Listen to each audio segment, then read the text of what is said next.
नमस्कार दोस्तों, स्वागत है आप सबका हमारी एजुकेशन क्लास में जिसका नाम है नालंदा जीएस एकेडमी और मैं हूं आपके साथ दीपक चौहान।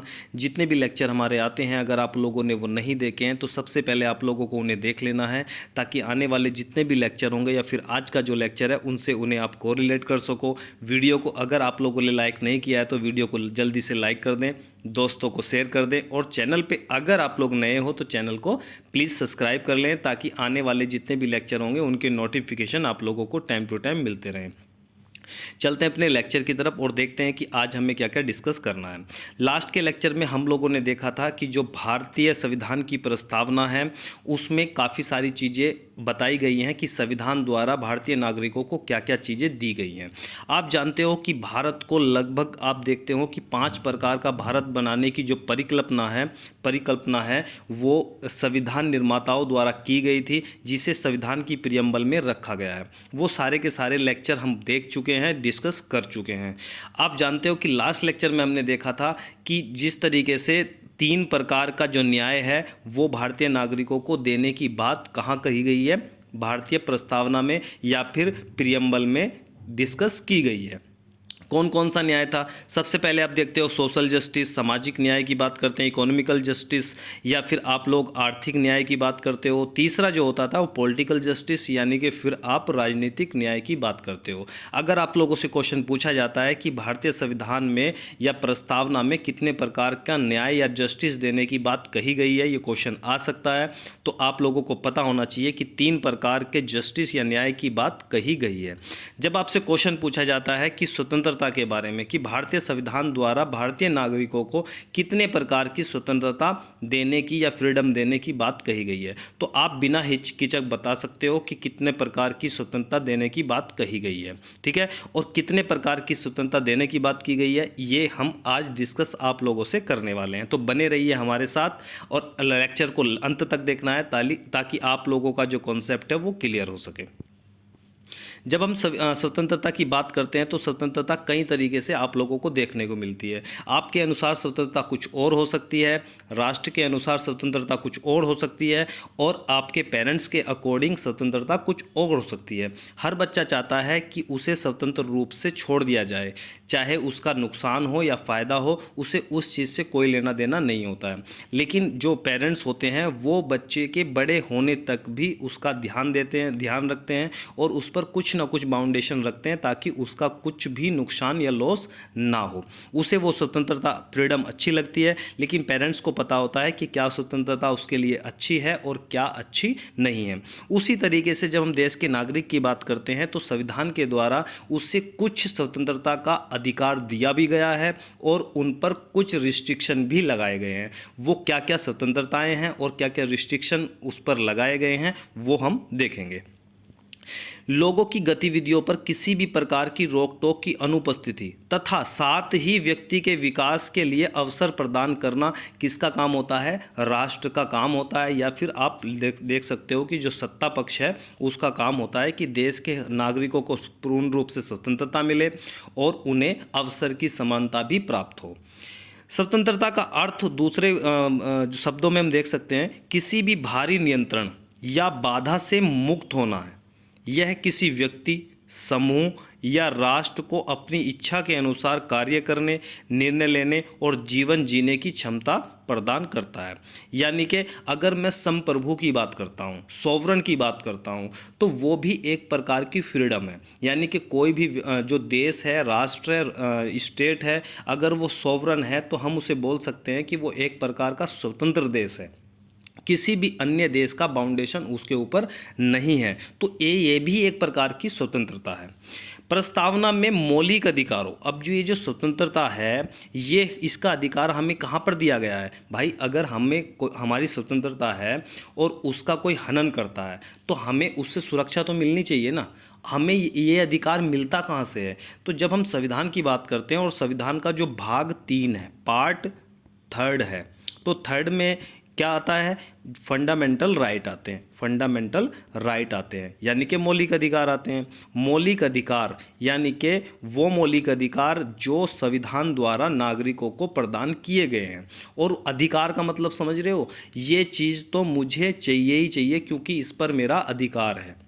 जैसे आप लोगों के पेरेंट्स की प्रॉपर्टी है, उस पर आपका अधिकार है, उसे आप कोर्ट में जाकर भी ले सकते हो। तो उसी तरीके से जब हम स्वतंत्रता की बात करते हैं तो स्वतंत्रता का अधिकार हमें कहाँ पर मिलता है? मौलिक अधिकार भाग 3 में मिलता है, फंडामेंटल राइट पे मिलता है। और जब मैं फंडामेंटल राइट की अधिकारों की बात करता हूँ तो अगर आप लोगों के अधिकारों का हनन होता है तो आप डायरेक्ट कोर्ट जा सकते हैं। तो उसमें यही कहा गया है कि ये जो स्वतंत्रता है वो आप लोगों को उसका अधिकार मिलता कहाँ पर है? तो कहाँ पर मिलता है? आप लोगों को फंडामेंटल राइट के अंदर मिलता है। तो कितने प्रकार की स्वतंत्रता की बात की जाती है? 5 प्रकार की जो स्वतंत्रता है उसकी बात की जाती है। पहला, विचार की स्वतंत्रता, अभिव्यक्ति की स्वतंत्रता, विश्वास की, आस्था की और उपासना की स्वतंत्रता का अधिकार हमें प्राप्त होता है या संविधान द्वारा दिया गया है। सबसे पहले देखते हैं विचारों की स्वतंत्रता। विचारों की स्वतंत्रता का मतलब क्या है? इसका मतलब आप जो सोचते हैं, आपके मन में क्या आया? एक विचार आया, ठीक है, आपने कुछ सोचा। आप जो सोचते हैं उस पर किसी की पाबंदी नहीं है। आप मन में कुछ सोच रहे हैं, क्या गवर्नमेंट आप लोगों को बोल सकती है कि आपने ये क्यों सोचा? तो ये आपका क्या है? ये अधिकार है, ये आप लोगों की फ्रीडम है, स्वतंत्रता है आप लोगों के लिए। उस पर कोई भी पाबंदी नहीं लगा सकता है। आप अपने विचार स्वतंत्र रूप से बना सकते हैं। आप अपने विचारों को स्वतंत्र रूप से बना सकते हैं और उन्हें रख सकते हैं। आप बोलते हो कि मैं अपने विचार आप लोगों के सामने शेयर कर रहा हूँ, मानना ना मानना आपकी इच्छा की बात है। तो आप जानते भी हो जितने भी न्यूज़पेपर आते हैं उसमें आर्टिकल छपते हैं। आप जानते हो जो यूपीएससी एस्पिरेंट होते हैं वो आर्टिकल पर ज़्यादा ध्यान देते हैं, क्योंकि आर्टिकल जो होते हैं उनके लिए काफ़ी ज़्यादा इम्पोर्टेंट होते हैं। तो जो आर्टिकल लिखे जाते हैं उसमें जब आप देखोगे, पढ़ोगे तो आप लोगों को मिलते हैं कि सरकार के ऊपर कुछ ना कुछ चीज़ें बोली गई हैं, सरकार को कुछ सजेशन दिए गए हैं। तो वो क्या है? उन्हें लिखने का अधिकार है, उन्हें सोचने का अधिकार है और अपनी बात रखने का अधिकार है। वो उन्हें कहाँ से मिलता है? वो उन्हें संविधान के मौलिक अधिकारों से मिलता है। समझ में आया विचारों की स्वतंत्रता का मतलब क्या है? सेकंड हम देखते हैं अभिव्यक्ति की स्वतंत्रता। अब इसका मतलब क्या है? ये देखो, ये कुछ बोल रहा है, ठीक है, इसका मतलब है कि आप अपने विचारों को बोलकर, अगर आप लोगों के सबसे पहले क्या है, आपके मन में विचार आए, अब विचारों को आप व्यक्त कैसे करोगे? आप बोलकर कर सकते हो, आप बोलकर कर सकते हो। आपने कहा जी हम तो गूंगे हैं, हम बोल तो सकते नहीं हैं, तो क्या हुआ? आप लिख कर कर सकते हो, लिख कर कर सकते हो। आप तो लिख भी नहीं सकते, आप इशारे कर सकते हो।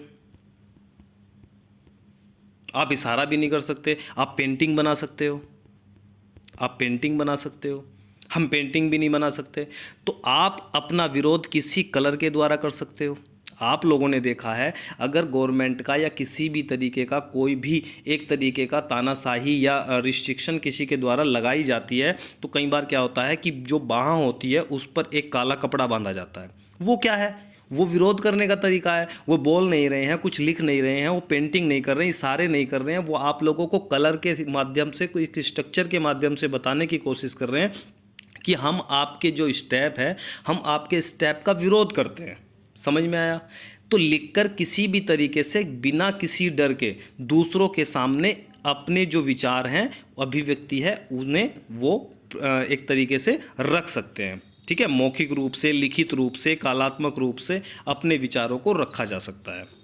नेक्स्ट आती है विश्वास की स्वतंत्रता। अब विश्वास की या आस्था की स्वतंत्रता की मतलब क्या है? इसके द्वारा आप किसी भी धर्म को मान सकते हो। आपकी मर्जी है, आप किसी भी धर्म को मान सकते हो। एक आप जानते हो कि जो भीमराव अंबेडकर थे उन्होंने बौद्ध धर्म को क्या कर लिया था? स्वीकार कर लिया था, या बौद्ध धर्म उन्होंने धारण कर लिया था।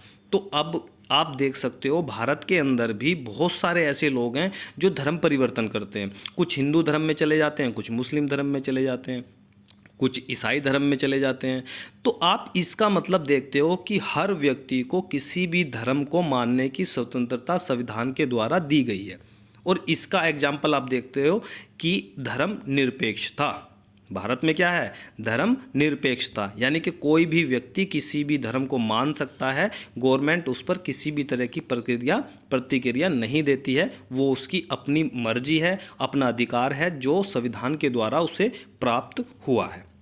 प्रत्येक व्यक्ति को धर्म या विश्वास की स्वतंत्रता का अधिकार है, जिसमें वह अपने धर्म या विश्वास को बदलने की स्वतंत्रता या अकेले या दूसरों के साथ मिलकर सार्वजनिक या निजी रूप से अपने धर्म विश्वास को शिक्षा, व्यवहार, पूजा और पालन में प्रकट करने की स्वतंत्रता शामिल है। ठीक है, वो अपने धर्म को, आप देखते हो कि बहुत सारे लोग जो हैं वो अपने धर्म का प्रचार करते हैं। कोई किसी गुरु को मानते हैं, कोई पंथ को मानते हैं, कोई किसी भी धर्म को जो मानते हैं, वो किसी ना किसी माध्यम से अपने धर्म का प्रचार भी करते हैं, उनकी उपासना भी करते हैं, पूजा का अधिकार भी उन्हें होता है। सब चीज़ें उनके जो पास हैं वो होती हैं, वो भगवान को किसी भी रूप में मान सकते हैं। बात आती है आस्था की स्वतंत्रता। इसमें क्या है, इस अधिकार के द्वारा आप अपने धर्म का पालन कर सकते हो, उसकी पूजा पद्धति अपना सकते हो। किसी को तो कृष्ण जी की पूजा, राम जी की पूजा किसी और रूप में करनी अच्छी लगती है, किसी को बोलकर करनी अच्छी लगती है। कुछ लोग देखते हो बौद्ध भिक्षु हैं, वो बोलना ज़्यादा पसंद नहीं करते हैं, वो शांत रहकर जो ध्यान लगाना पसंद करते हैं। तो हर किसी की पूजा की पद्धति होती है, वो अपनी पद्धति को अपने तरीके से निभा सकता है, कर सकता है, ये उसे फ्रीडम है और उसका प्रचार कर सकता है। आप जानते हो तो हुआ क्या था कि जो अशोक थे, अशोक ने बौद्ध धर्म के प्रचार के लिए अपने लड़के को और अपनी लड़की को कहाँ भेजा था? श्रीलंका भेजा था। किसके लिए? बौद्ध धर्म के प्रचार के लिए। तो बौद्ध धर्म का प्रचार यानी कि धर्म का प्रचार भी आप लोग कर सकते हो। कई बार आप देखते हो बस में से उतरते हो तो कुछ लोग खड़े होते हैं, किसी भी पंथ के हो सकते हैं वो, ठीक है, किसी पंथ से जुड़े होते हैं, कुछ पुस्तक लिए होते हैं, कुछ भगवत गीता बांट रहे हैं, कुछ अपनी जो पंथ की बुकें हैं वो बांट रहे हैं, अपने धर्म का प्रचार कर रहे हैं, कुछ सत्संग के माध्यम से कर रहे हैं, कुछ कीर्तन के माध्यम से कर रहे हैं, कुछ कथा के माध्यम से कर रहे हैं। सबको अपने अपने अधिकार हैं और भारत में सबके पास अधिकार है कि वो अपने धर्म की स्वतंत्रता एक तरीके से प्रचार है वो आसानी से कर सकता है। उपासना की जब हम बात करते हैं, आप जिस तरह से अपने भगवान या देवी देवता की पूजा करना चाहते हैं आप कर सकते हैं, आप उसके लिए स्वतंत्र हो।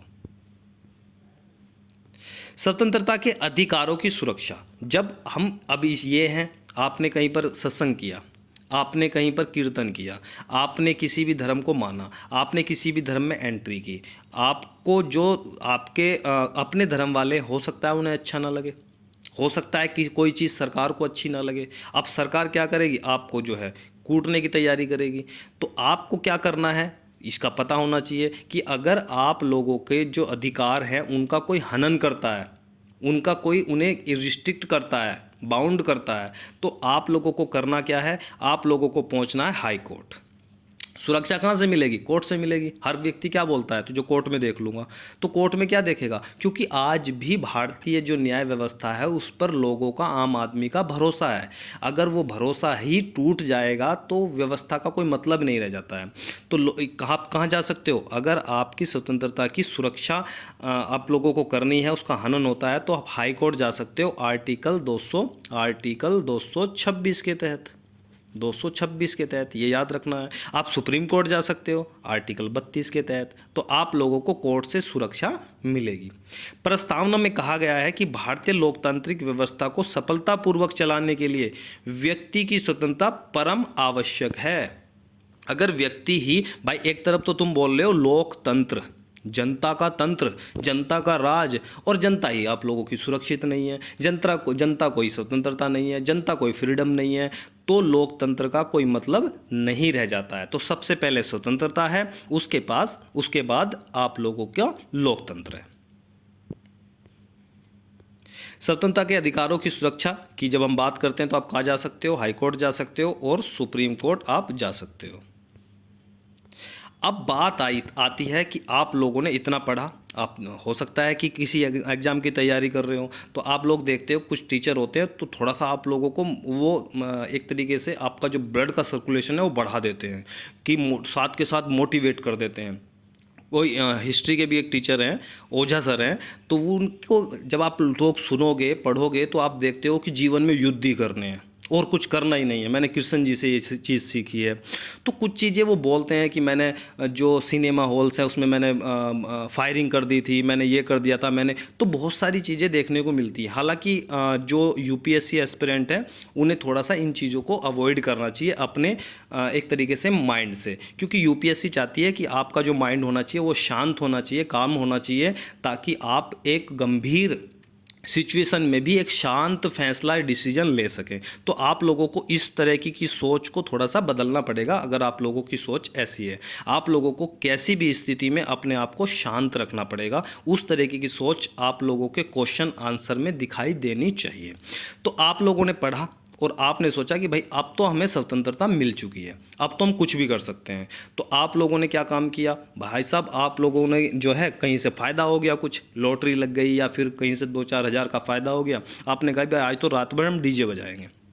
ठीक है, डीजे बजाना स्टार्ट किया क्योंकि स्वतंत्रता मिली हुई है। आपने डीजे बजाना स्टार्ट किया और 10 बजे के बाद में जो है पुलिस की गाड़ी आप लोगों के घर पहुंच गई। अब पहुंच गई तो पुलिस ने कहा कि भाई डीजे बंद करो, आप डीजे नहीं बजा सकते। आपने जो है थोड़ी छोटी मोटी तैयारी की हुई थी एग्ज़ाम की, आपने कहा जी हमें तो 5 प्रकार की स्वतंत्रता मिली हुई है, हम तो डीजे बजा सकते हैं। तो पुलिस ने आप लोगों को पकड़ा और कूटा और जेल में डाल दिया। आपने कहा हमारे वकील को बुलाओ, वकील को बुलाया गया कि जी हमारी स्वतंत्रता संविधान से मिली हुई है, फिर भी इन्होंने हमें पकड़ लिया। वकील ने 2 चांटे और मारे कि भाई साहब जब आप पढ़ रहे थे तो सही से तो पढ़ते। सही से क्या पढ़ना था? सही से ये पढ़ना था कि अगर आप लोगों को जो स्वतंत्रता मिली हुई है वो संविधान में कुछ हद तक रिस्ट्रिक्ट की हुई है। जैसे माँ बाप आप लोगों के फ़ायदे के लिए कुछ रिस्ट्रिक्शन लगाते हैं, उसी तरीके से संविधान ने भी इसकी व्याख्या की हुई है कि आप लोगों को स्वतंत्रता कहाँ तक मिलनी है। लेकिन स्वतंत्रता का अर्थ यह नहीं है कि व्यक्ति को कुछ भी काम करने का प्रमाण पत्र मिल जाएगा, लाइसेंस मिल जाएगा। ऐसा नहीं है कि आप कुछ भी कर सकते हो स्वतंत्रता में आके। स्वतंत्रता के अधिकार का इस्तेमाल संविधान में लिखी गई सीमाओं के भीतर ही किया जा सकता है। मतलब प्रस्तावना में मिली स्वतंत्रता शर्तों के अधीन है, पूरी तरीके से मुक्त नहीं है। ठीक है, अब इसका मतलब क्या हुआ? इसका मतलब ये हुआ कि अगर आप लोगों की स्वतंत्रता से किसी दूसरे व्यक्ति की स्वतंत्रता का हनन होता है तो ये आप लोगों की स्वतंत्रता नहीं है। डीजे बजा रहे हो, आप लोगों को तो स्वतंत्रता है, लेकिन पड़ोसी के सुरक्षा का तो हनन हो रहा है ना। अधिक भाई पड़ोसी की जो वो सोना चाह रहा है उसकी स्वतंत्रता का तो हनन हो रहा है। तो अगर ये हमेशा ध्यान रखना, बहुत इंपॉर्टेंट चीज़ बता रहा हूँ मैं आप लोगों को, कि अगर आप लोगों की फ्रीडम से किसी और की फ्रीडम का लॉस हो रहा है, हनन हो रहा है, तो अब आपकी जो सुरक्षा एक तरीके से फ्रीडम है वो क्या है, वो रिस्ट्रिक्टेड कर दी जाएगी, बाउंड कर दी जाएगी। तो फिर आप लोगों को स्वतंत्रता का अधिकार उस केस में नहीं मिलता है। आप लोगों को सोने का भी अधिकार है। जब आप लोगों ने देखा होगा कि दिल्ली में आंदोलन चल रहा था तो रामदेव जो थे उनके ऊपर जो है लाठीचार्ज हो गई थी उस समय पर। तो कुछ लोग वहाँ पर ऐसे थे जो सो रहे थे। तो जब कोर्ट के पास ये मामला गया तो कोर्ट ने ये बोला था कि दिल्ली पुलिस को कि सोने का भी अधिकार व्यक्ति के पास है, आप सोते हुए व्यक्ति को परेशान नहीं कर सकते हो, ये भी उसका अधिकार है। सोचो, एक चीज़ और निकल कर आई आप लोगों के सामने। ठीक है, तो आज आप लोगों ने देखा स्वतंत्रता, एक सेकंड और देख लेते हैं थोड़ा सा। स्वतंत्रता का संविधान का जो उद्गम है वो कहाँ से होता है? फ्रांस की जो क्रांति थी, जैसे आप लोगों ने देखा कि जो रशिया की क्रांति थी उसमें हमें क्या मिलता था, उसमें हमें जो न्याय की व्यवस्था है वो हमें वहाँ से मिलती थी। लेकिन जब हम फ्रांस की क्रांति देखते हैं 1789 से 1799 में ये हुई थी, तो हमें वहाँ से स्वतंत्रता का जो प्रावधान है वो वहाँ से हमें मिलता है। संविधान से जुड़े कुछ स्वतंत्रता के प्रावधान देख लेते हैं। संविधान के अनुच्छेद 19 में भारत के प्रत्येक नागरिक को 6 मौलिक स्वतंत्रता की गारंटी दी गई है। संविधान के अनुच्छेद 19 से 22 तक मौलिक अधिकारों के जरिए नागरिकों को बोलने की और अभिव्यक्ति की आज़ादी सहित कई आज़ादियाँ दी गई हैं। संविधान के अनुच्छेद 25 से 28 में धार्मिक आज़ादी का जिक्र आता है, या फ्रीडम की जो एक तरीके से व्याख्या है वो हमें संविधान में देखने को मिलती है। ठीक है, तो ये रही आप लोगों का आज का जो लेक्चर है, स्वतंत्रता का टॉपिक था। अगर आप लोगों को कोई चीज़ समझ में नहीं आई है तो वीडियो को आप लोगों को रिपीट करके देख लेना है। फिर भी कोई चीज़ समझ में नहीं आती है तो आप लोगों को कमेंट में क्वेश्चन जरूर करना है, उसका आंसर आप लोगों को दिया जाता है। ठीक है, वीडियो आप लोगों को पसंद आई है तो वीडियो को लाइक कर दें, चैनल को सब्सक्राइब कर दें और दोस्तों को शेयर भी कर दें, और बने रहिए आगे के लिए भी नालंदा जीएस एकेडमी के साथ में। Thanks for watching. ठीक है, तो मिलते हैं नेक्स्ट लेक्चर में, जब तक के लिए दीजिए हमें इजाज़त। जय हिंद, जय भारत।